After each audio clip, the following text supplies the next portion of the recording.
How many Chads are you talking to right now? How many Chads have you fallen in love with? Just because I'm a beta cuck.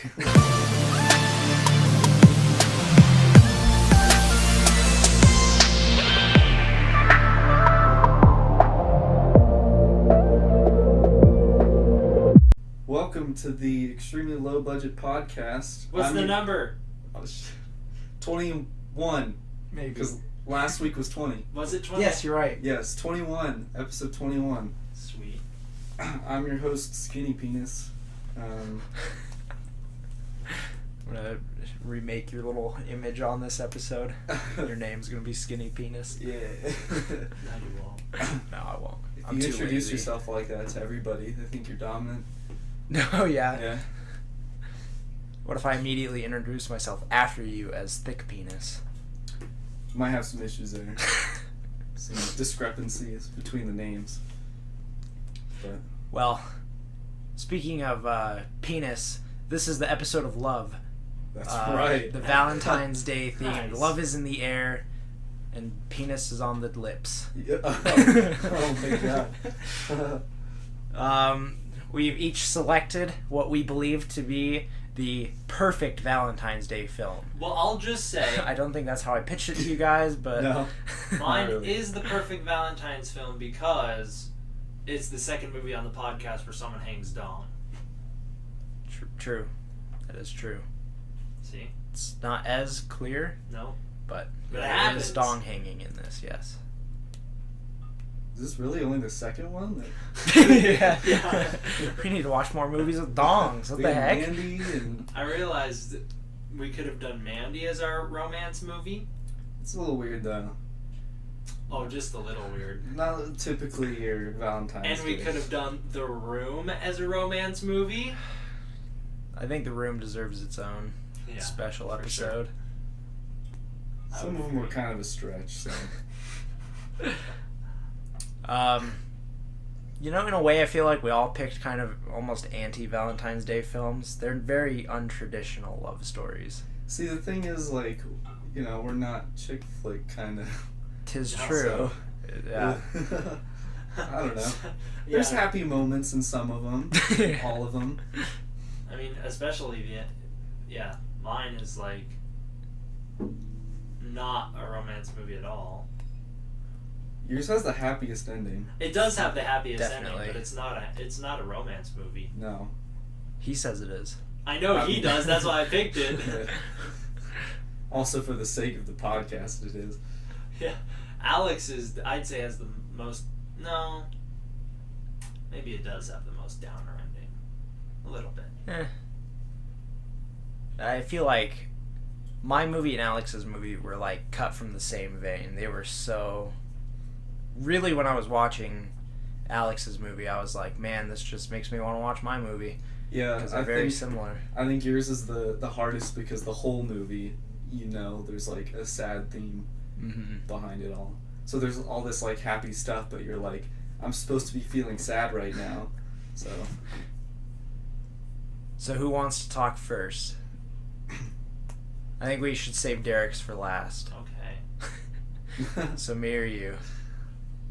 Doesn't matter. I mean, Alright, I'll go ahead and take it.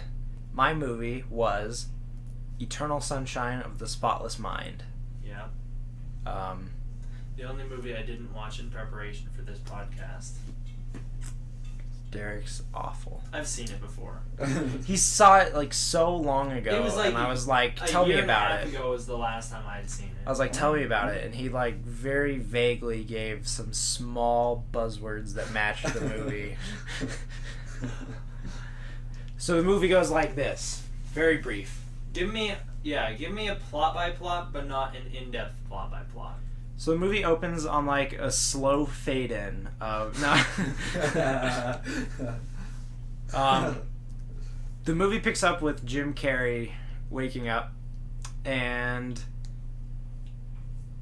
there's a lot of like, I don't know how to describe it. He's a very depressed person for the whole movie, for sure. Very like socially awkward. And out of nowhere, he decides to go take a trip to Montauk, I think. And so he calls into work, says he's sick, hops on a random train to Montauk, and there he starts to run into this girl with a bright orange jacket and blue hair. And she's also at Montauk. She gets on the same train as him. She's heading to the same place as him. And her name is Clementine. And Jim Carrey's name is Joel. And they decide to just kind of hook up, pretty much. They spend the night with each other. And then...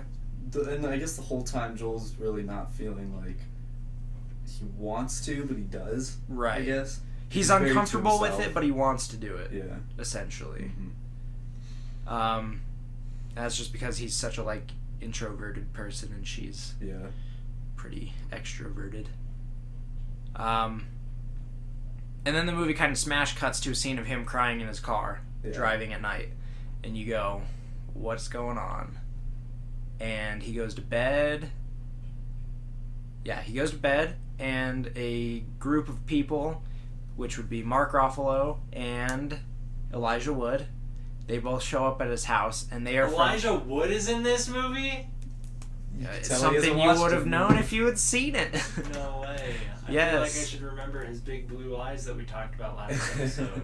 He's not necessarily a small role, but he's not necessarily a big role. He's kind of in... I mean, what his character provides a pretty big part of the plot, I guess, but you don't see him as much as you see a lot of the other characters. Yeah, I mean, he really is, along with Mark Ruffalo, the B plot of the movie. Yeah, I remember Mark Ruffalo in the movie, but I don't remember this guy in the movie. Mm-hmm. But they're part of a team that's been hired by Joel to erase Clementine from his memory because Clementine erased him from her memory. Right. And so the way they do that is they show us what's going on inside of Joel's mind as they're erasing it. It's like him being aware of what's happening and how everything is fading, interacting with all of his memories, and his memories are interacting in ways that they shouldn't be. And throughout the journey, he starts by being happy that he's erasing all of the bad memories, and then he starts getting into the ones where they were good together and the ones that he wanted to keep, and they start fading, and he tries so desperately to pull himself out of the procedure, and he tries to hide Clementine in other memories so that she's not totally gone, but at every step the guys on the outside in the computer catch him and erase all of the memories. There's also the plot of Kirsten Dunst. I couldn't think of her name. Yeah. Kirsten Dunst from good old Spider-Man. Mm-hmm. Do you remember her in it? I do remember her in it. Yes. So her story's not huge, but it's the ending, really. Yeah. So, she is with Mark Ruffalo, but she's actually in love with her boss, who is Dr. something, I can't remember his name. And she, tries... near the end of the movie, she makes a move on him, and the doctor's wife catches them, and she's like, "Go ahead and tell her, doctor, you've done this before." And it turns out that at one point in the past, Kirsten Dunst and the doctor that does the memory erasing were together, and that she had him wiped from her mind, and so she decides that the procedure is unethical and decides to send everyone's case files out. So now, this is such a hard movie to explain because it's really kind of confusing. But at the end, after Kirsten Dunst decides to send the tapes out, Joel gets a tape and Clementine gets a tape. And it picks up where the beginning of the movie cut. So sequentially what happens would be the movie would have started with Joel going to sleep to have his memory erased, wakes up the next morning, decides to go to Montauk, finds Clementine there, and then they get the tapes. That would be sequentially so they the order. do still meet up and everything. Right. I remember what happened in the beginning. But what is it? When they spend the night together on the ice, Mm-hmm. and then when they come back, she goes to get her toothbrush or whatever because she's gonna go to Joel's apartment, and then that's when she finds the tape. Yeah. She got it in her mail, something like that. Yeah, because Kirsten Dunst set them all out. Right. And then, go ahead, Derek. I remember, okay, I might be remembering this wrong, but I remember being like, so okay, first of all, Clementine is played by that chick from the Titanic, right? Mm-hmm. Okay, at least I remember Yes. that. I remember, I was super annoyed with her in this last part, I think. Doesn't she get mad at Jim Carrey for something he says about her? No, it's the other way around. The other way around, he gets mad at her? Yeah, well, they both kind of do. They both do some things that are kind of... I remember getting annoyed at that. Like, why would they be upset about that when they couldn't control it? Yeah, so the way it happens is Clementine goes in and gets her tape, goes back to the car and puts it in to listen to it, and the tape is her talking to the doctor about why she wants to remove Joel from her memory. Now, at this point, they've both had the surgeries done, so neither of them remember each other. Mm-hmm. And so hearing the tapes, you find out, well, I mean, you don't just find out, but they were together at one point. They broke up, erased each other's from their memory, and then they found each other again. They're getting back together, but now they're listening to tapes about what they hated about each other. So, like, her tape, she's calling Joel boring, and he's in the car thinking that she's, like, messing with him, and she had some plan set up to screw with him, and so he kicks her out of the car. He goes home and then finds his tape, and she shows up, and he's basically saying that she just, like, sleeps with everyone so that people will like her, and that pisses her off. That's what I remember. And I remember getting upset about that. Yeah, at that point, they try and... Clem runs away, and Joel goes and catches her, and they're like, well, at some point in our relationship, I'm gonna think you're boring, and you're gonna think that I'm a slut, and it's not gonna go well. And they decide ultimately to just give it a shot anyways. And then the last clip is a shot of them running in snow, and one of them throws a big handful of snow at the other one, and then it fades and comes back in on a tighter shot of the same thing. Fades, comes back in on a tighter shot. I looked it up to try and find what that meant, because I have my own theory on what that means, but that's how it ends. I assume... What did Google tell you? Nothing. It was like No. people... It was more of just like the... ending explained. So my review of the movie is really just this, and I was like, Yeah. you're not explaining the ending at all. And I didn't think anyone would talk about that end shot, but my theory is that was that showing that they, like, essentially they would wipe each other from their mind and come together again, and wipe each other from their mind and come together again, just over and over in a cycle, showing that they were, even though it was kind of a fucked relationship, they were kind of destined to be together. Sure. That's Sounds the way likely. it came to me. So I could that's see Eternal it, Sunshine. and the title would lean into that theory. Of course, a lot of that was skimmed. A lot happens inside of Joel's mind. We don't want to go into details Yeah. because then it's just an hour review of the movie. And Exactly. just go watch it yourself. But the reason I chose this is because, first off, I don't know very many romantic movies. And I think that... Shrek? Damn it. You know, Alex, when you left last week, I was sitting here with Alex and I was like, what's your pick? And he's like, I'm not really sure. And I was like, you could go with Shrek. Yeah. That would have been another one that I probably would have been very unhappy to watch for the podcast because I don't like that movie. Shrek very legitimately was my second choice if I wasn't going to pick this one. Because I thought Derek was going to throw a fit when I told him that this was my movie. No. And he didn't. So if he had, I would have picked Shrek. But I went with this because I think that even though it's really depressing, it paints relationships in a more realistic way where there's a lot of ups and downs rather than your stupid your rom-com movies where it's always kind of a perfect relationship. One small thing goes wrong, they stray, and then they come back together in the end. Something dumb like that. I thought this one was a lot more... You could feel it more, I suppose. Not that I've been in any relationship that's this serious as the two of them were, but on some small level you can relate to that kind of thing where maybe not a person, but an event or something that you want erased from your memory, but then you find that maybe you should keep it because it's a part of who you are and you don't want to lose all of it. And then also the end message of the two of them just finding each other again after wiping each other kind of says that they're meant to be together. And I thought that's a good romantic theme for Valentine's Day. But the movie is rather depressing, so it might not work for everybody. I remember that's why one of the reasons I didn't like it.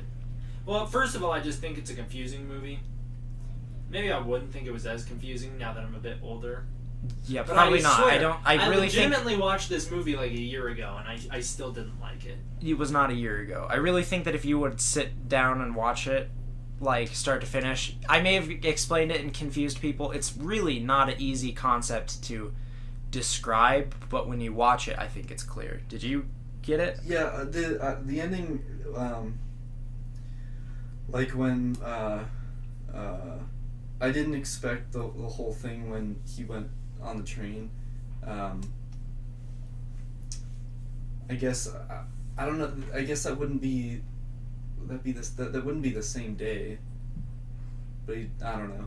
What do you mean? That he decided to go on the. No, it literally was. It was like he would have had the procedure done, woke up the next morning, decided to go to Montauk, and meet with Clem that same day. Oh yeah, I guess yeah. Yeah. I see. Yeah, I see how it works. Mm-hmm. Yeah, it was a little bit confusing, but it's not that bad. I mean, I guess I've seen it quite a few times. Yeah, it's so. just like at first you might not get it, but I mean, I think I understood it the same. I mean, it still all makes sense.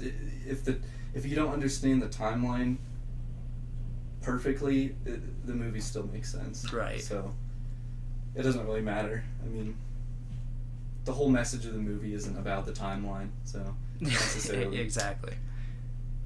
So yeah. What'd you guys think of it? Well, from what you can remember from probably 2 to 3 years ago when you legitimately watched it, it was. The first time I watched it was like 4 years ago. And then I watched it again with you in your room. Not all of it. Not all of it, but most of it. I really don't think you've ever seen it all the way through. The first time I did. The first time I 100% did. I don't know. Well, what do you think of it? I remember thinking it was boring and just a downer, so I didn't like it. And it's not like I don't know, because it's not like if a movie's a downer, I'm automatically going to dislike it. I just found this one to be boring and a downer. So it was like, you can be a downer movie, but still be interesting. And still be good to watch. Planet of the Apes is kind of a downer movie, but it's still good to watch, and I really like it. It's interesting. This one I didn't find interesting. I think it's actually an interesting concept, but I didn't think it was executed very well. I think it's probably because you don't like the character of Clementine. I feel like I didn't like her. Exactly. That she seems like someone that in real life would drive you apeshit. Mm-hmm. And that's why the one thing that I remembered about the ending of this movie was that she drove me insane when she was getting on Jim Carrey about the things he said about her. Mm-hmm. Yeah. I don't know. Maybe if I invested in the characters, I'd be like, yeah, it's a really good one, but I don't want to invest in these characters. Okay. Alex, what did you think? I think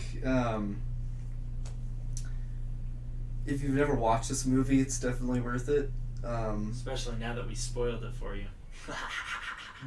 Yeah, I guess. Well, I mean, yeah, there's a lot more to it that's worth watching, like the way that they do the scenes and everything.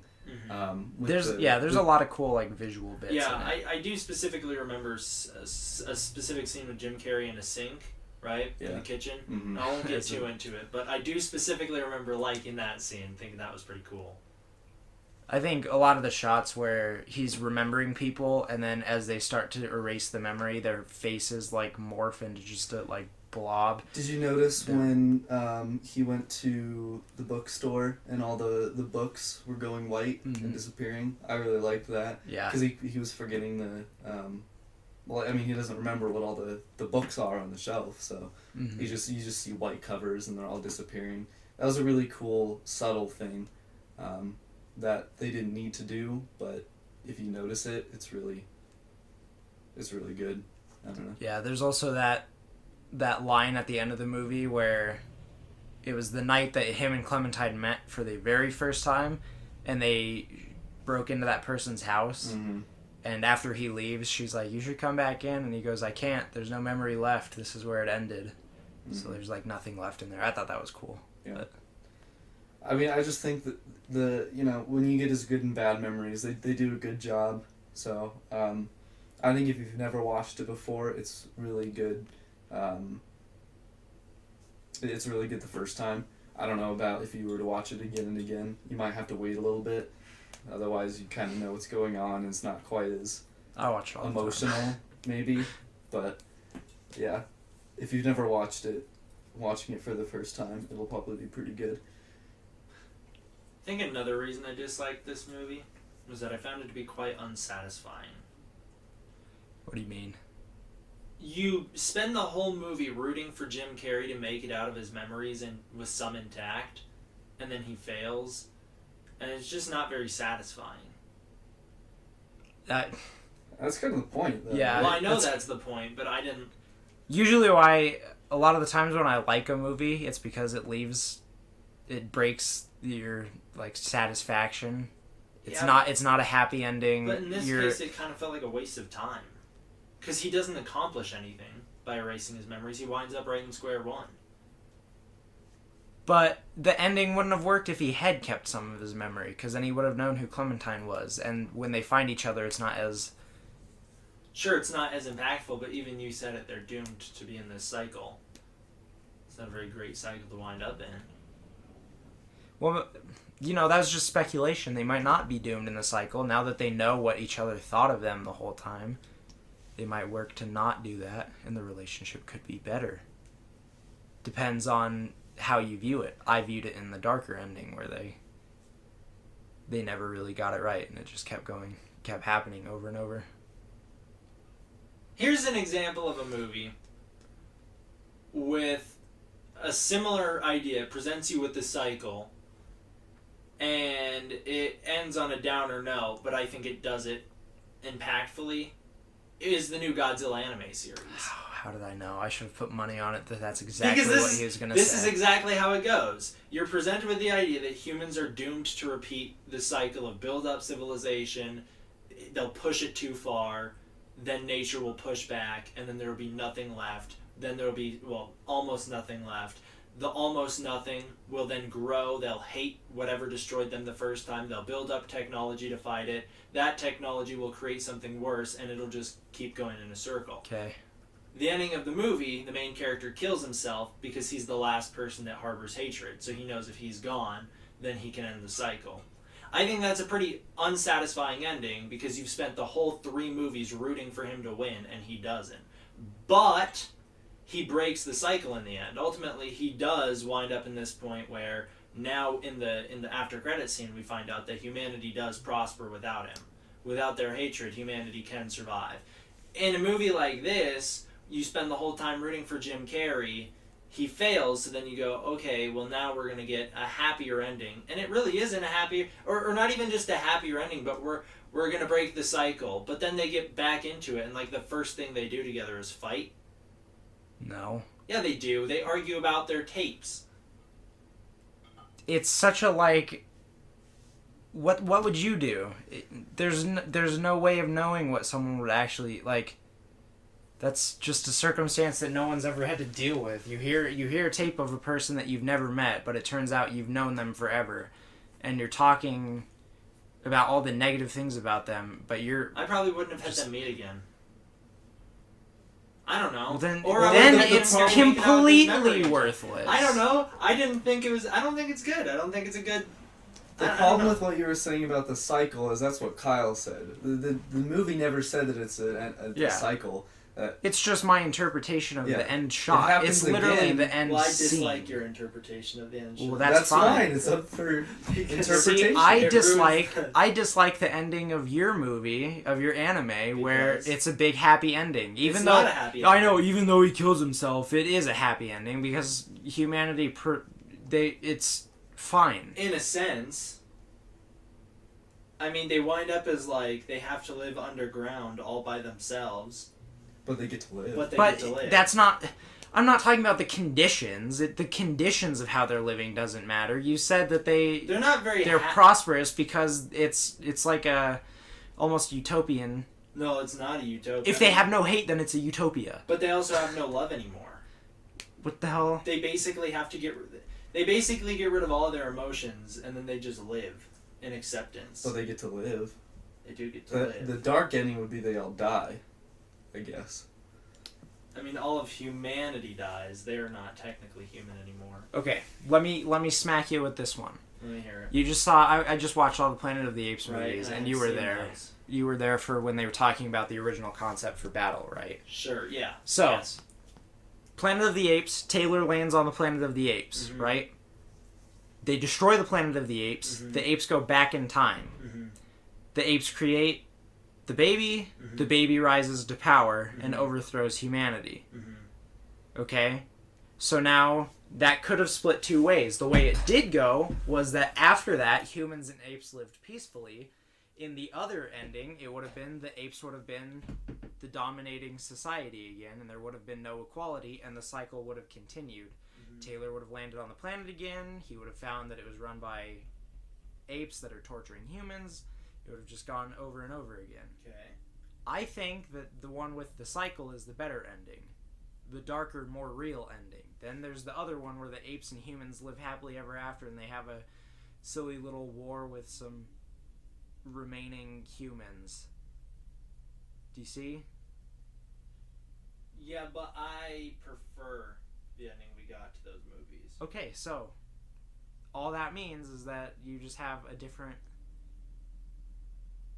take on the ending of movies. I'm saying that I prefer when movies have a darker, more real ending. I'm not arguing that you shouldn't. I feel like you think I'm arguing that, but I'm not. I feel like at one point we were. No, I feel like we weren't. I feel like I was just saying I don't like the ending of this movie, and then you took it personally. No, well, you also it's open to your own interpretation, and you could have made that. You should have watched it. And it feels like you're purposely interpreting the ending so it's bad, I guess. No, I'm not. I'm not. Yeah, because if you had watched it, how would you have pictured the ending? Because the way the ending goes is she tries to leave and Jim Well, Carrey when you catches her. described it to me, I thought I had the same idea you did. Where it seems like, but the way I would have thought of it is they've been here before, not they're gonna wind up here again. It's like we don't know how the relationship is gonna turn out because we only saw the very beginning of it. So it's like it could be bad, it could be good. We don't know.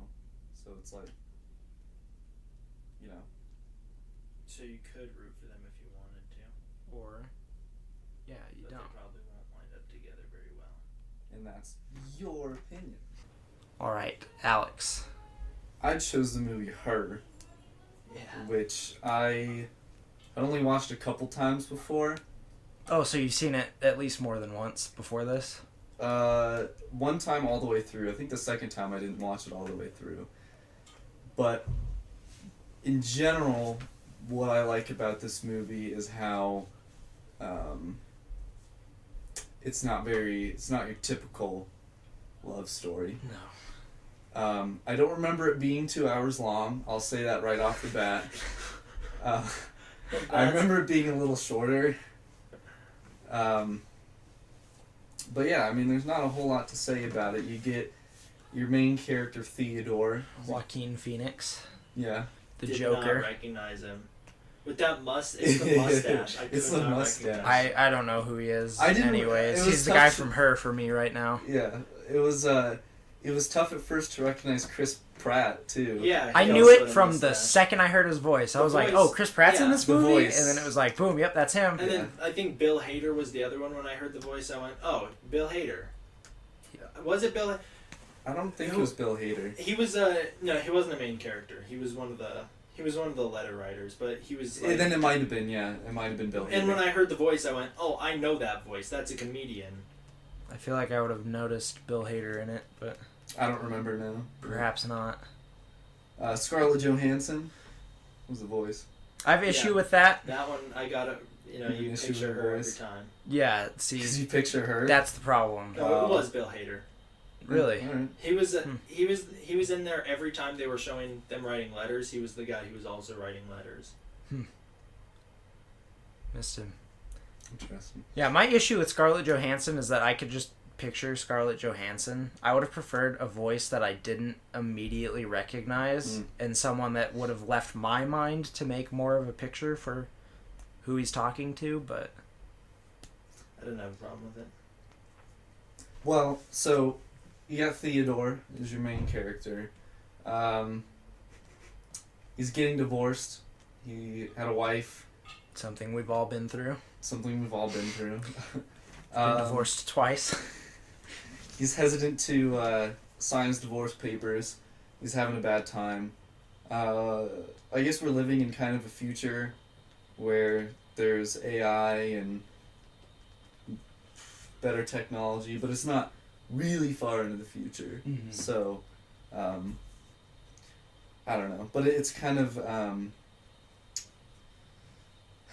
it makes sense, I guess, because AI is pretty smart today. Mm-hmm. And this was even, I don't remember when this exactly came out, but like, I'm gonna guess 2016. I don't think it was 2016. Oh, 2013. Yeah. Really? Mm-hmm.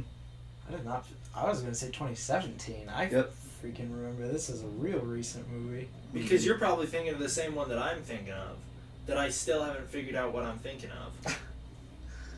The one that, it's a similar idea. I think it is, he falls in love with his AI voice, but then he actually goes and meets the person that does the AI voice, and she doesn't, she's like, I just did the voice, I don't know you. Are you thinking of that episode of The Big Bang Theory where Raj falls in love with Siri and goes and meets the person who was Siri? No. Are you sure? I hope I'm not. Because I don't want... Doesn't even compare. First of all, I don't watch The Big Bang Theory. Second of all, I've only seen like the first 3 seasons of that show, so unless that happened real early on. I don't watch it, but I watched the first 3 seasons. Oh, when they came out, it's been so long. Yeah. Well, anyway. No. I think it was a movie because I think I watched the CinemaSins for it, and that's why I got it confused. Because I was going, oh yeah, I remember the CinemaSins for this. Well, I think the movie makes sense a lot more now because we've made a whole lot of progress in just Oh yeah. 6 years for like AI. But anyway, so he gets a new AI thing supposed to be really smart, up to Well, date. it's called an OS. OS. Get it right. It's an OS. Operating system. It's supposed to be like more personal for you, so it's tailored for each individual person. Yeah. Her name's Samantha. She chose the name herself.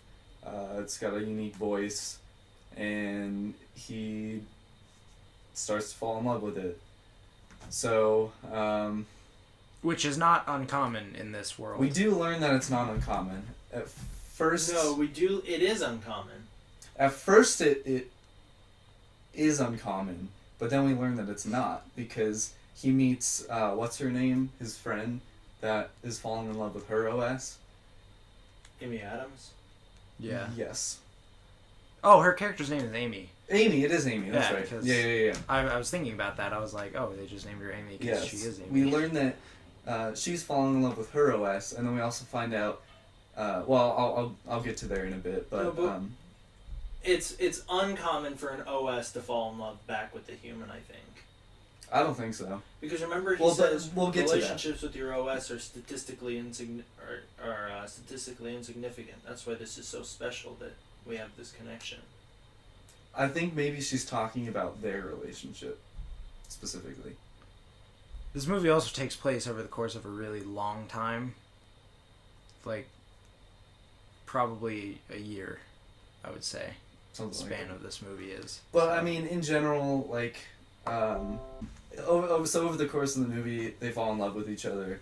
They bang, which was an interesting scene. Oh god. The two audio sex scenes were the most uncomfortable things. Yeah. Are you talking about the very first one? Both of them. Well, there's two, right? There's the one with the girl that's like, choke me with the cat. Yeah, that one. And then there's the one when he bangs Samantha.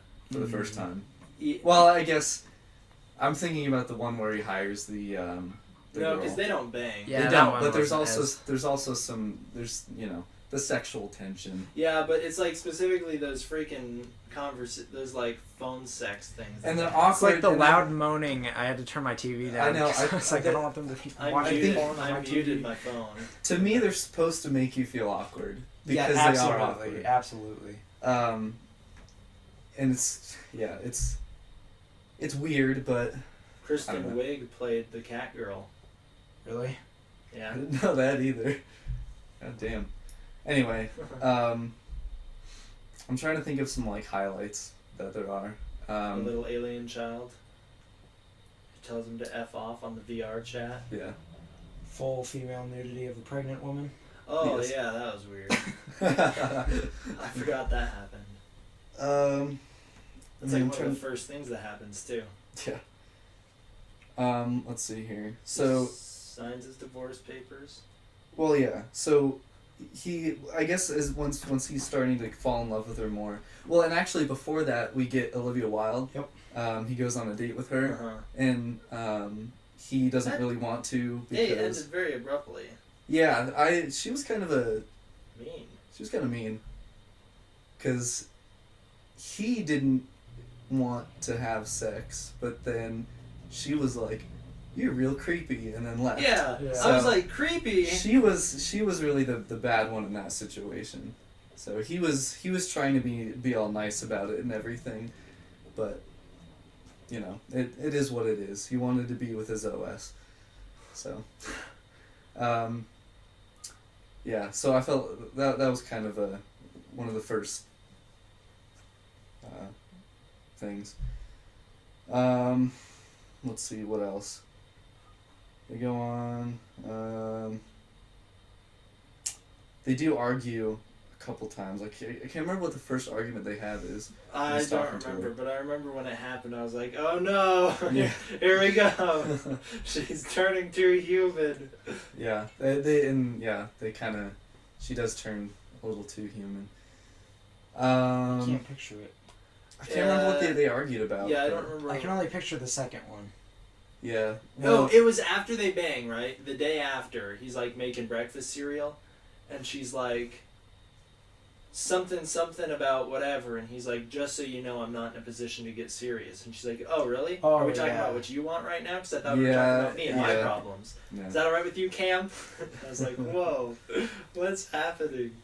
Well, anyway, yeah. So it starts to get more real. I mean, I don't know how much we should talk about Amy, because there's a point where she breaks up with her boyfriend and they Husband, yeah. or they're husband, married. yeah, excuse me, husband. They split up. And then there's the signing of the divorce papers, and there's some flashback scenes. Like, I think the night that Samantha and him bang is when he's talking about the girl and everything, and there's some flashbacks to them at the date or whatever.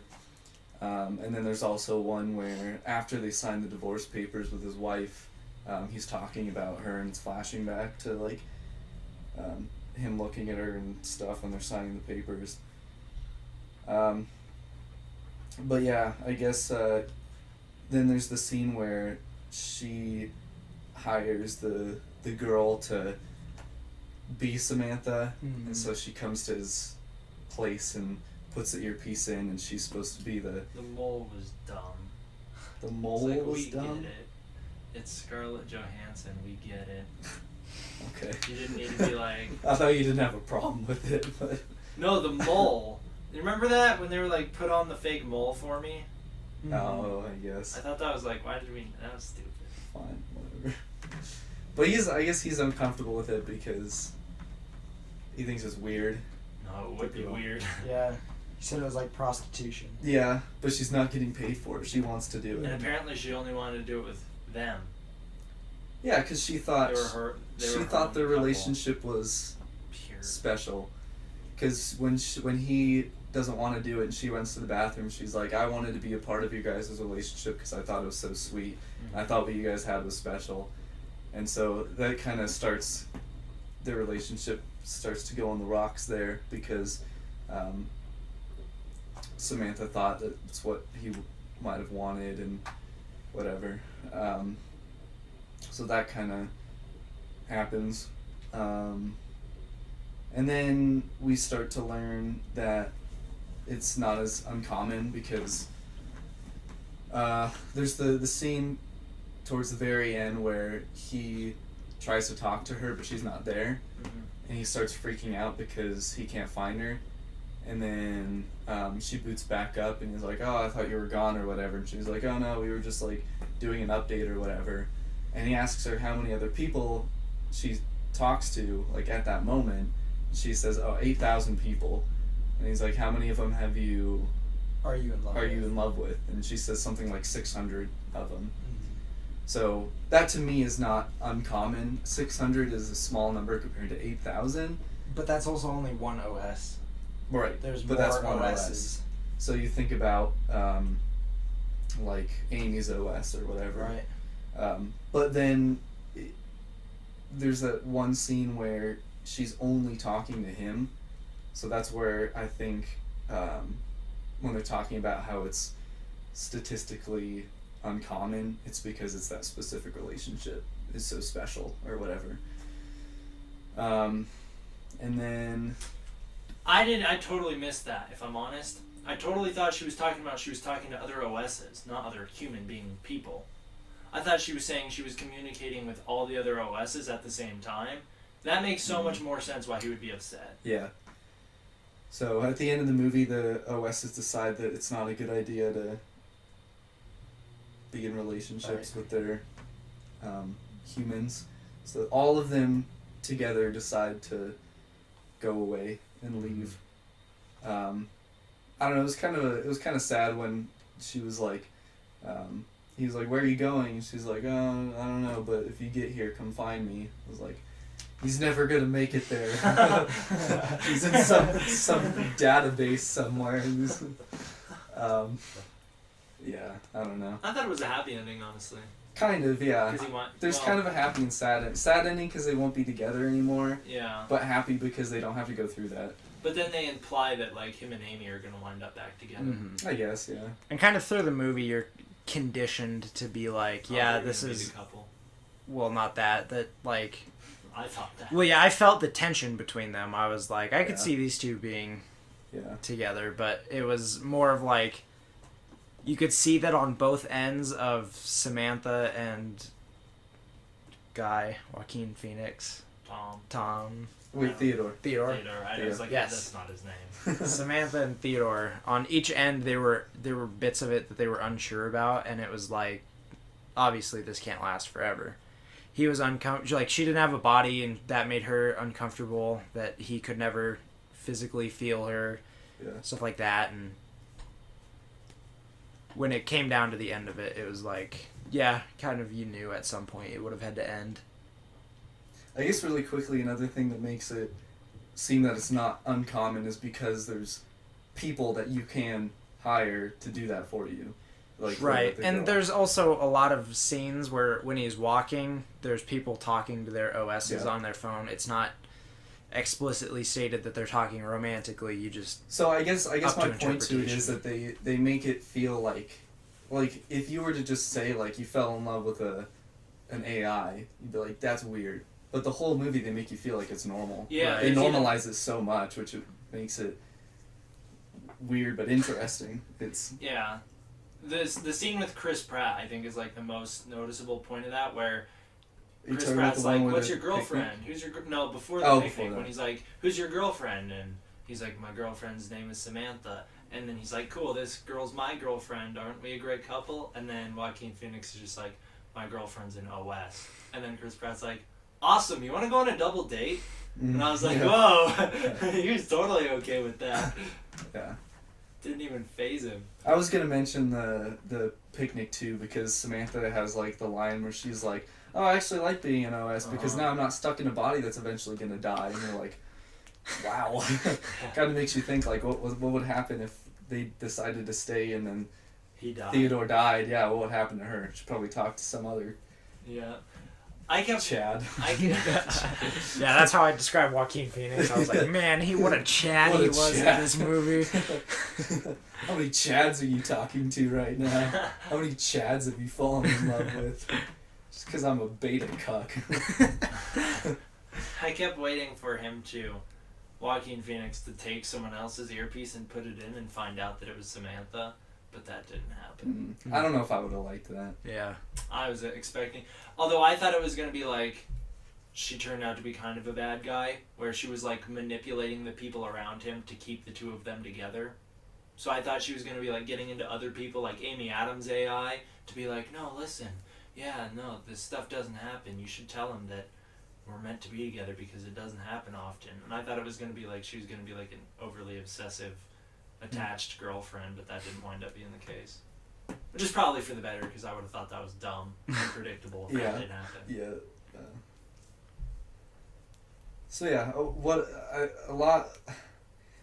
my favorite parts about this movie, I think, are just kind of in general the theme of the shots. So like the color palette they used, and a lot of it. The cinematography is really good. Yeah, it's a very It's artistic really good. movie. I got it. Yeah, art house is how I describe this film. It's an artsy film. It's artsy, but it's not Mandy artsy. That Yeah. is true. I really enjoyed the soundtrack, which when I looked up on IMDb, I found out that the band Arcade Fire did the soundtrack. I saw that as well. Actually, because I was like, man, this music kind of reminds me of Eternal Sunshine, just another bit that played into it, and I was trying to see if anyone from the music department worked on both movies, but they did not. Yeah, and if anybody knows Arcade Fire's music, you might be surprised by the soundtrack because none of it's lyrical. Mm-hmm. It's all mostly piano and strings. But if you are an Arcade Fire fan, you would know that they have a lot of songs that have strings and piano in it and stuff.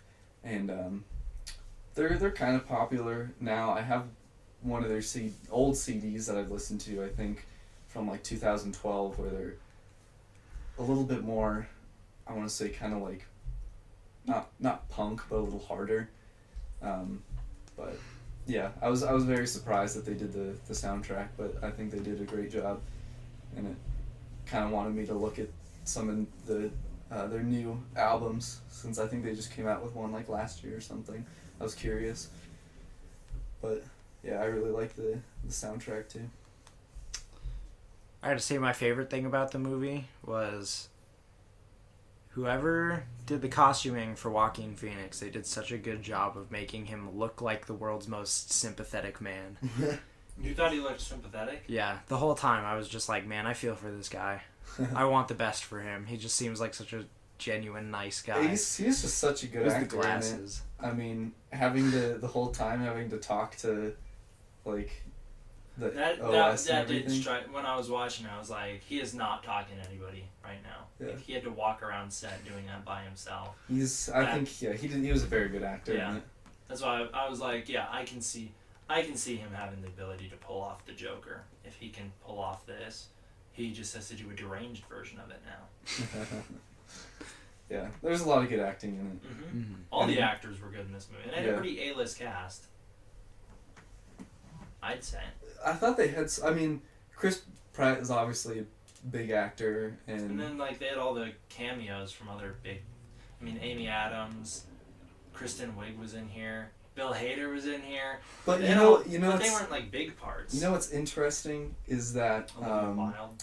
Rhapsody Street Kids probably had a bigger Oh my cast god! than this. Yes. No. That's kind of what I was thinking. It's That's like, a fact these that you actors really, are you can good. remind yourself of that when you see a lot of movies. Yeah. Yeah, this Alita Battle Angel, it's got, I've heard of some of these people. I've heard of more people from Rhapsody Street Kids, though. Take that, Alita Battle. You'll never be as good. I was just Oh, trying to think of God. a movie that didn't strike me as one with like a huge A-list cast. Yeah. Honestly, my biggest problem with this movie is the runtime. If this movie was 30 minutes shorter, Yeah, I would have walked out of it going, yeah, that was a good one. I thought it was a really interesting concept and it was very well done, great execution. But as it stands, I was like, there's so many scenes that could be cut from here. Yeah, It just drags. And there's a lot that they have. Like, we didn't even mention the fact that Samantha gets all his notes published That's right. that he writes. We for never the even couple. talked about the fact that he does notes. It's the weirdest part of the movie is Yeah, that it he is works at a place where he writes other people's notes. Yeah. And he. Yeah, well, I was wondering if those get published, won't the people who they get sent to know? I don't know now? what exactly she published. It might have been just like, I don't know exactly, but it's not the most realistic setting, so who knows what. Yeah. I mean, if it's a company that people know, then maybe they wouldn't be surprised when these notes were published. Yeah, and the So. people sending the notes, like he has couples that he writes notes for, so both parties know that the notes are being written by Yeah. someone else. So Which it's is so weird. It is, yeah, but I don't know. It's part of it, I guess. Yeah, Maybe there's they're a trying lot. to show they like how added. detached people are from real love. Could have been, yeah. Could have added to the whole OS love thing. Which Right. is why it's so special that in the ending he probably winds up with Amy Adams again. Here's a rule of thumb also. Here's a Derek tips and tricks when making a movie, and this is only for me, so this is only if you're making a movie that I'm going to be watching and reviewing. Yeah, because everybody's making movies for you. Yeah. The rest of the public, you can keep doing this because they don't seem to have a problem with it. But if you're trying to make a sympathetic character, don't give him a pedophile mustache. Because I couldn't get I had no into it. issues with his Seriously? mustache. No. I even complained about it to you while I was watching the movie that I didn't like his mustache. I know you did. I didn't have It any drove issues me with it. insane. Mustaches like Derek, that I've are watched, so like- gross. I've watched like 600 pedophiles get caught on To Catch a Predator, and very few of them actually have mustaches. He's got a point. A lot of them look very Human. Mustache equals not human. They really just look very redneck. They look more like Chads. Chad. It's like They your- don't look like Chads. Like your run-of-the-mill like guy. That is not a Chad. Yeah. I know. Chad is an alpha. Oh yeah. None of them look alpha. No. Otherwise they wouldn't need. They look Otherwise, generic. they They, would- look very generic. They do I guess that's what I'm generic. talking. Chad to me Some sounds of them like a don't, which are generic the really person, good ones, but. The ones that the pedophiles that impress me. when the they most look are like a ones that- Chad, those are the fun ones to watch because they go down the hardest. I was gonna say the ones that are like 40, but they look like they're in a 12-year-old's body. Oh. Next week, To Catch a Predator podcast. I'm down. I won't be here because Chris Hansen will come to my house. No, it's all right. He's in jail. He's now. been listening to the podcast. He knows Alex. Chris Chris Hansen. Hansen's in jail now, so you don't have to worry about him catching you. Chris Hansen's in jail. He went to jail for credit card debt. I don't remember that. That Like, just happened. Like literally last month, yeah, just Did not happened. know that. I was very sad because that was Sorry, the height Chris of my Hansen. To Catch a Predator binging. And I saw that come through. It was like, Chris Hansen arrested? And I was like, don't fucking say that he's also a pedophile. I thought that. at Every first. single comment on the Nice. video was like, on this week's To Catch a Predator, Chris Hansen walks in and meets Chris Hansen. I was like, no, don't let it be. And then it was just like, he ordered a lot of mugs and t-shirts from Mom and Pop Place and couldn't afford to pay him back. So No. Which is only whatever crime he committed was only a crime like in the state that he was in. So He'll get us. well, technically it was like a felony amount of money because it was like he owed like $300,000 to these people. Yeah, it's a lot of money. So good old Chris Hansen. What's your favorite Valentine's Day movie? Mine's To Catch a Predator. oh god, I love the romance plots that they do when they read the text messages. Send notes. When he's like, yeah, I love when he's reading the things to him. Favorite. I want to blank you in your blank. Yeah. Favorite Valentine's Day. So you're telling me you didn't write that? Yeah. I don't remember. They said they were 19, or I thought they were 15. Exactly. That's my favorite is when they like try and highball it and they're like, "Do you know how old they are?" And they're like, 15? And they're like, they said they were 12. And it's like, what were you trying to fix when you said 15? That's still underage, bud. You're still a pedophile at 15. Why are you bringing 6 packs of bit? They were for me. I wasn't going to let them have any. You've got condoms. You went and got condoms. I always keep these on. I like the one. I don't know how those got there. My favorite is the one who's like, here's this nude you sent, and the guy's like, did I send that? Oh, gross. Did I really send that? I must have misclicked. I'm ready for her too when the OSs come back and take over the world. Take revenge. Destroy everybody. Well, they're resurrecting people from the dead now, so Yeah. you never know what they'll do. Hitler OS. Oh boy. Do you think there's one person out there that has like a Hitler OS because it's like they're perfect? Oh my gosh, no. That would be... Yes. I That's wanna why see that neo-Nazis movie. are a thing. I went through all the names and I liked Hitler the best. I want to see that movie. That's perfect for me. I like how it's just like, tell me about your mother. And he's like, my mother was a Jewish woman and I hated her. She was so mean to me and I want her dead. Oh yeah, this is about me right now. I can do a perfect German accent. It You get the idea. It automatically turns into Hitler from the first question. Yeah. All right, Epic. Derek, you're up. What's your perfect Valentine's Day movie? Deadpool. Which, if you don't want a typical romance movie, this is perfect for you. And it's got someone hanging dong, and Ryan Reynolds hangs dong in the movie, so like, what more could you want? And a brief silhouette shot. Yeah. And it was awesome. It's very Thundergun of him, actually. Yeah. So I appreciated that. Deadpool, alright. First of all, Deadpool holds a special place in my heart, as it's the first movie I ever reviewed on YouTube. So that's a fun fact. And your very first review ever is my favorite, where he opens up the PowerPoint and goes, Deadpool, I am not ready to talk about this movie, and ends it. I didn't have any of my notes done. I got the pictures in order, and I was like, awesome. And then I clicked record, and I didn't have a single note taken, and so I was like, and I had to turn it off. Yeah, Deadpool, I guess the story of Deadpool, I mean, you probably know it, maybe. We got, I was going to call him Wade Watts again. Wade Wilson, who is played by Ryan Reynolds. It's like the second time in the podcast I've done that. Wade Wilson, played by Ryan Reynolds. He's like a mercenary.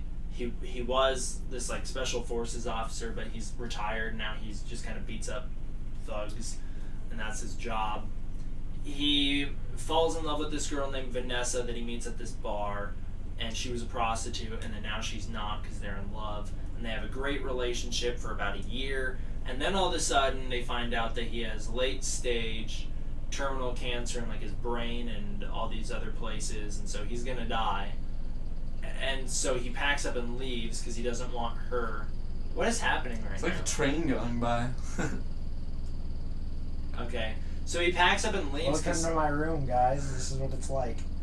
He packs up and leaves because he doesn't want her to like see him deteriorate. And then he meets this guy who's like, "Hey, I can give you superpowers that will cure you." And so then he goes with the guy and gets tortured for a long time by this guy named Ajax. And then eventually his mutation unlocks when he's like deprived of oxygen for a long enough amount of time, turning him into like his skin turns all like warty and bubbly, and then he's gains the ability to regenerate anything that's damaged. And there's a fun little action sequence with naked Ryan Reynolds, and then from there he goes on a mission to find the guy who he knows is called Francis. He goes on a mission to find Francis and kill him, or actually have Francis fix him, so then he can kill him. So then he there's a montage, and he's like hunting down all the goons, trying to find Francis, and then he eventually does, and there's a big fight on a bridge, and Colossus and Negasonic Teenage Warhead show up, and then Francis gets away, and Deadpool cuts his hand off and winds up with a baby hand, and he finds out that Francis is going after Vanessa, so he like gets all his gear together and goes to the strip club, and Vanessa's been kidnapped at this point. So then he goes out and he gets Negasonic and Colossus, and they go to a big crash telecarrier, and there's a big epic ending battle, and the movie ends, and Deadpool unites with his one true love, and despite his deformities, she still loves him, and that's why it's a romance movie. Yeah, they bang all the time. Oh yeah. That's it, huh? That's Deadpool. Most people have seen it by now, so yeah, not much to say about what's in it, I guess. What makes this a Everybody knows. better romance than any other romance out there? That it's interesting. Deadpool's a funny movie, first of all. I mean, a lot of, and it's not, and this is, we talked about this last week. I think the first Deadpool is funny in terms of that it's a satire on the superhero genre.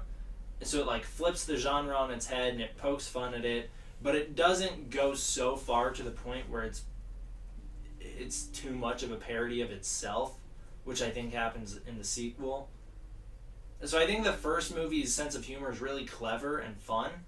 And I enjoy all the characters in here, whereas in a lot of romance movies, I think their weird pedo mustaches turn me off to them. And I think their Jim Carrey's girlfriend is just so annoying that I can't get behind anyone in that movie. What is there to hate about pedo stashes?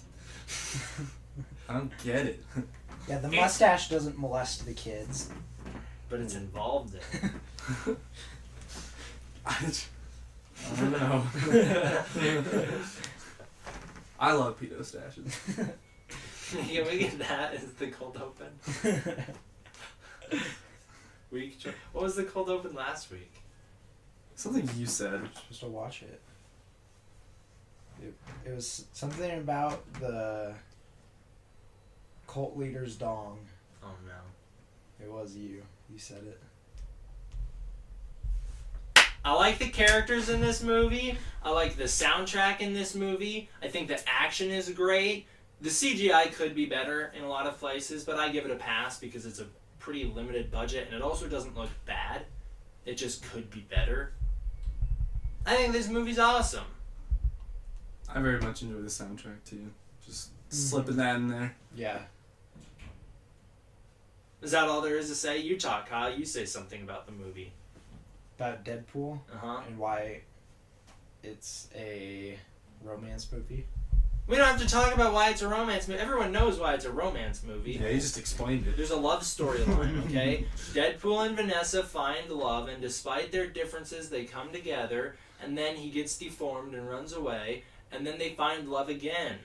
Despite their differences. Yeah, despite the fact that they've both They're had physical real differences, I hard guess. challenges in their lives, they've not lived great lives, they come together, they find love, despite the fact that she's like a prostitute or whatever. She can get over it and be in love with him. And then in the ending, we have a great happy message about it's not about what you look like, it's about What's on the inside. what's on the inside. Aww. Yeah, in terms of the movie itself, obviously I love Deadpool. It's a good action movie. It's a good superhero movie. It's very funny. I loved the humor in it. I don't know that it's the most rewatchable superhero movie for me. I think still this like movie's I got still some like pretty the good second one. Rewatchability. Yeah. I've not ever. There's never been a time when I've rewatched Deadpool and I've gone on board or, I should probably watch something else because I've seen this one too much. Yeah, I mean, there's been a point like that with the first Deadpool with me. there's always the points in origin movies where it's like, okay, here goes the origin part, and it takes a while. I didn't even have a problem with that in But- Deadpool because the way they tell it is they split it up throughout the movie. So they split it up with that bridge action scene, and so Mhm. I don't have a problem with it. I don't think it's very noticeable. Yeah, but Like when I gave my plot by plot, I gave it in chronological order of how things happen for him, not Yeah, I in know. terms of how things happen in the movie. So in the movie, there's figured that a out. lot more action. I'm saying for anyone who didn't know, interspersed throughout all that. Yeah, you freaking morons who didn't know. What, have you never even seen Deadpool? What are you, like 12? You 12-year-olds have seen it. I seen Once Upon a Deadpool. Oh my god. I feel like we have more spirited discussions about Deadpool when we're not reviewing the first movie. When we're talking about the second one? I don't What? know. Whenever we've talked about Deadpool in the past. Well, you have a lot to say about it because you always compare it to the first one, how it's not as good. So I always say the second one's worse. that's what I mean. Is you compare it to the first one, you say the second one's not as good. So Yeah, because it isn't. that's why we talk about it so much. Yeah. I mean, perhaps at some point in the future we'd get a little more in depth with this, probably when we're talking about the X-Men movies and it makes more sense to talk about it. There's more to say about Deadpool as an X-Men movie as there is to say about Deadpool as a Why are you romance reviewing movie. it as a romance movie? Because that was the whole point of this episode. Yeah, but I didn't want to be in a romance movie episode, so I made a Deadpool. Yeah, I ain't gay. Oh my god. That's why Dalton couldn't be here, because he's like, I feel like if I'm in it, then people will not differentiate me from the character I play on Cloudy enough. They'll think that I actually am. God won't like that. Yeah. God. I'm already on thin ice because I plays the gay one on Apex. Yeah. Hey, you're on thin ice too, buddy. I ain't gay, I just ain't gender. That's true. I mean, we don't know. For Deadpool, I would give it probably a fair-sized piddle at this point. I'd give it a hearty piddle. I used to give it a full urination, but It's another one of those movies, the first time you watch it, super funny. Super awesome. I mean, not that it's not good when you watch it again, but it's not as good as the first time. Right. You know? I mean, that happens with a lot of movies. Yeah. But I mean, I think certainly when you watch it without the theater, that takes away from the comedy because you don't have everyone else laughing with you. Yeah. But Deadpool is one of the few movies that every time I watch it, I still think it's funny. yeah, I still think it's funny. It's just like when you hear those jokes for the first time, they're Right. a lot funnier the first time you hear them. Yeah, I Or mean, some of the gags are a lot funnier the first time. it might sound like I don't like Deadpool or I don't love Deadpool. I do. It's just as time goes on, the more I watch it, the less I want to rewatch it. You know. It's like the baby like hand any movie. isn't as funny the second time. 'Cause Right. You're like, oh, That's a good well, I know he's got the baby hand. It's really funny the first time when you don't expect it and he explains how he regenerates his Right. hand. But Yeah, but it's really like any movie. Is the more No, I yeah, watch it, exactly. the less I want to rewatch it. yeah, There are so certain movies that defy that. I just don't think Deadpool is one of them. But I think that's why the first time you watch it is when you get the hearty piddle, and then you watch it again and it's like, I still piddle, just not as much as I did. I still give it Exactly. a hearty piddle. Okay, that's fair. the moral of this Valentine's Day themed podcast is the first time is everything. Oh, no.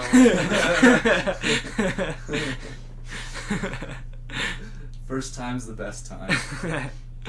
And every time after that, it's not quite as good. Exactly. Gets a little bit boring. Not quite as fun. Jesus, Derek, we're talking about watching movies. What'd you think I was thinking about? I was looking at your face. I knew. What was my face doing? It was conveying the message of, man, I really need to pick my sexual partners correctly Shut to up, ensure you maximum virgin boy. fun the first time. Look at it, it's still saying that. And on this day, Derek grew. Here at the Extremely Low Budget Podcast, we only practice abstinence only. Exactly. Derek's like, I need to find a new podcast. Yeah, or a girlfriend or something. Yeah, well,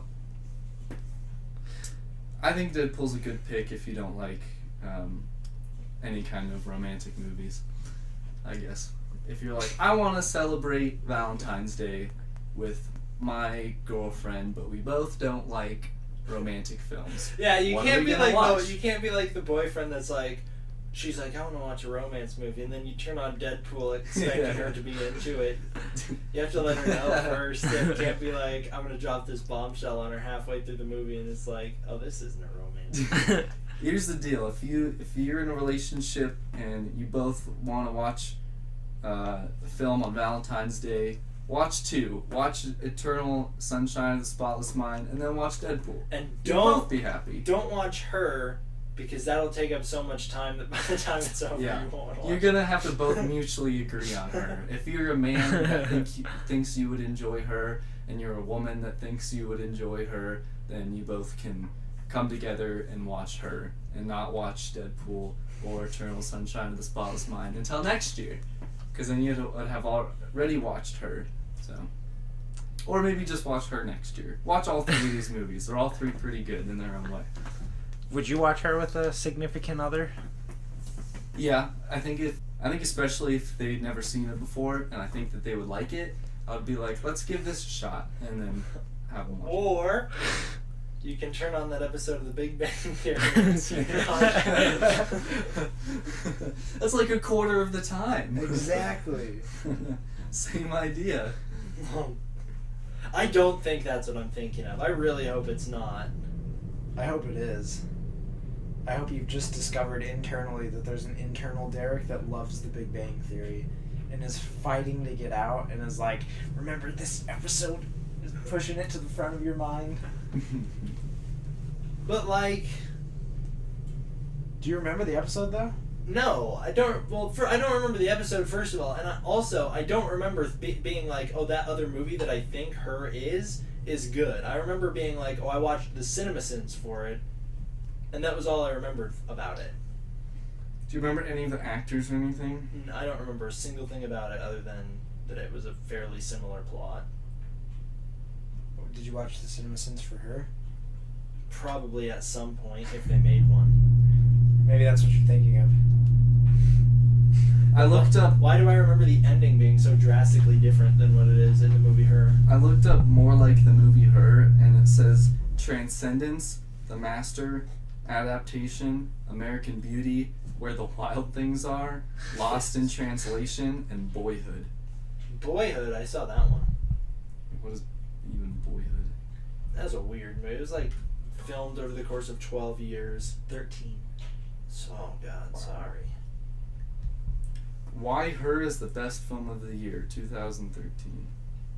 Wasn't it up for Best Film of the Year? I think it probably was. It was the best film of the year because no one went and saw Pacific Rim and realized that that was actually the best film of the year. No, because it probably did sit through Pacific Rim. That is a good movie. Mm. That's a romance movie. They find love at the end. They find Oh love my at the God. end of like every movie. Hellraiser. Hellraiser? Night at the Museum. There's probably a love interest in that. In Night at the Museum? Yeah, he's Yeah, probably, there is. Yeah. There's like a been girl. so long since I've seen it, but There's like a girl at the end that I don't remember. Alex, you're ruining my thing. Zombie Night. Never seen it. There's probably romance. Zombie Land there is. I just, real quick, I looked up the awards for Her. It says Academy Award for Best Original Screenplay, Golden Globe for Best Screenplay, Writers Guild for Best Original Screenplay. All, like, Best Screenplay. And then an ADG Excellence in Production Design Awards. I think So- Eternal Sunshine won some awards as well. I wouldn't be surprised. Yeah, I'm pretty sure Deadpool won the award of like #1 rated R movie at the box office for a few years. Academy Award for Best Original Screenplay, Writers Guild of American Award for Best Original Screenplay, BAFTA Award for Best Editing, Which is this for? Eternal Sunshine, Oh, okay. BAFTA Award for Best Original Screenplay, all pretty much the same awards. Yeah. A little bit more of them, but for 2005 instead of 2014.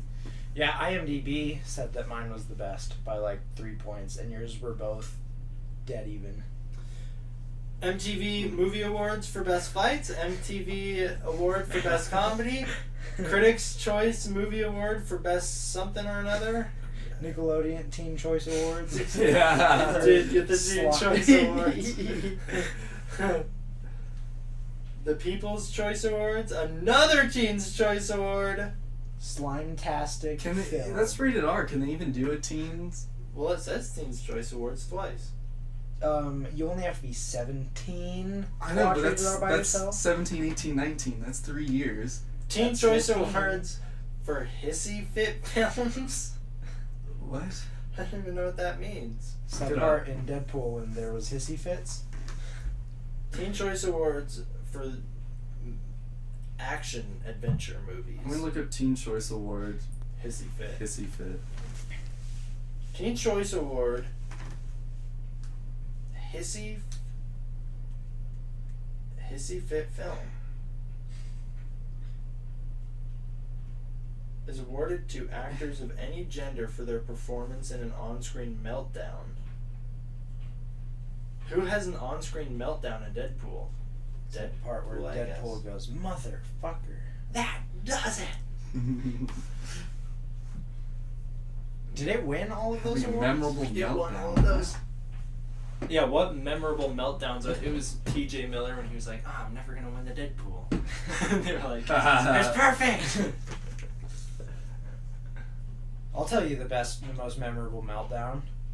Nick Cage in the bathroom drinking vodka in his underwear. The best meltdown True. came just before that, when it was When they melted down his wife. No. Oh no! That wasn't what I was gonna say. I was gonna say when the mac and cheese melted down upon the child's heads.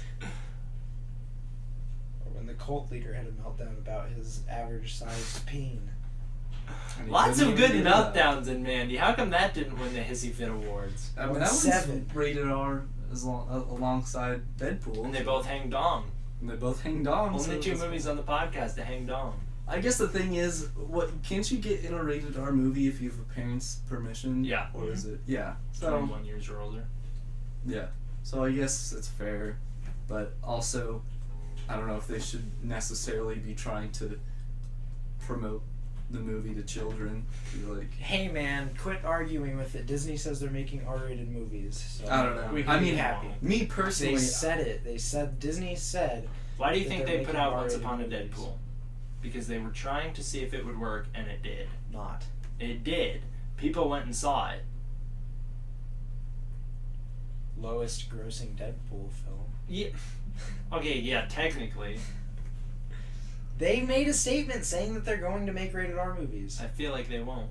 they have to. At this point, if they have so many properties now because of that Fox merger, they have no choice. They have to. There's no way they can't. And The Alien franchise isn't done. There's no way. There's going to be more of those, and there's not a chance they'll be under R. Hired, then that means that they can get over themselves and hire James Gunn back. They're using James Gunn's script. Did you actually, by the way, did you ever actually like read the context of those James Gunn tweets? Because I thought they were going to be much worse than they were. I read some of oh, his which were tweets. these again? His pedophile tweets. Alex, you would never be able to work for Disney.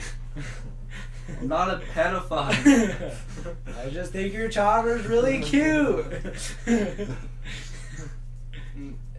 Which YouTuber was it? I was watching some YouTuber who was like, it might have been iDubbbz, breaking down Twitter back in Oh, it that was, time yeah, it period. was. He's like, here's what I was tweeting at this time, and here's what he was tweeting at this time, and it was like intentionally cringy things that they would say to get Yeah, attention.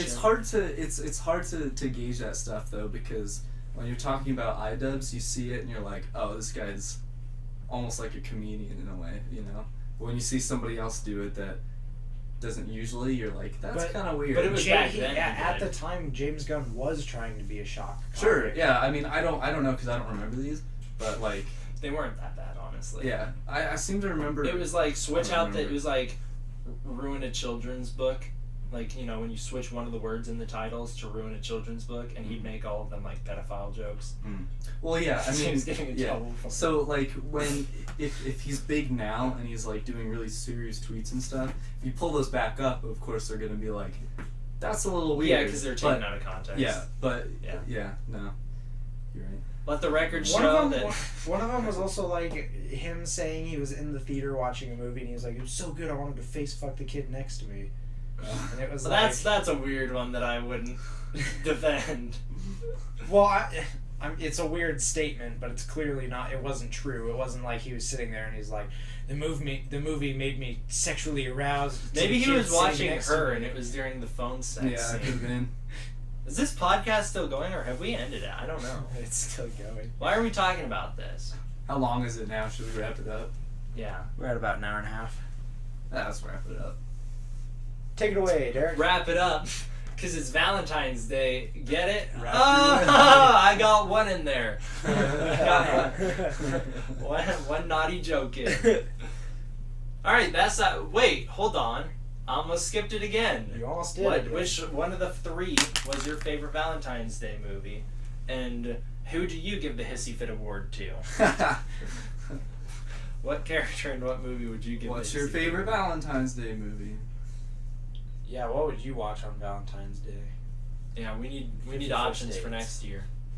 And we don't want any of those lonely virgins commenting. Every person on there is like, what am I supposed to do now? They asked for my opinion. Only the alphas. Only the Chads can comment. Now everybody is welcome in the comments section except for neo-Nazis. And James Gunn, the pedophile.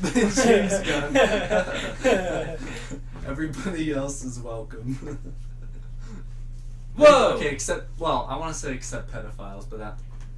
Anyway, let's... That's exactly what we're pandering to. Oh, no. Cut that out, cut that out. Should I give another shocked whoa? Whoa! What is that on that side of the screen? I don't know, what is it? It's for the last week's episode of the podcast. Whoa. On that side of the screen, what is that? It's like just jizz. Yeah, orgasm noise. It's the playlist. And then, oh my god, in the middle, what is that? It's the subscribe button. Pie.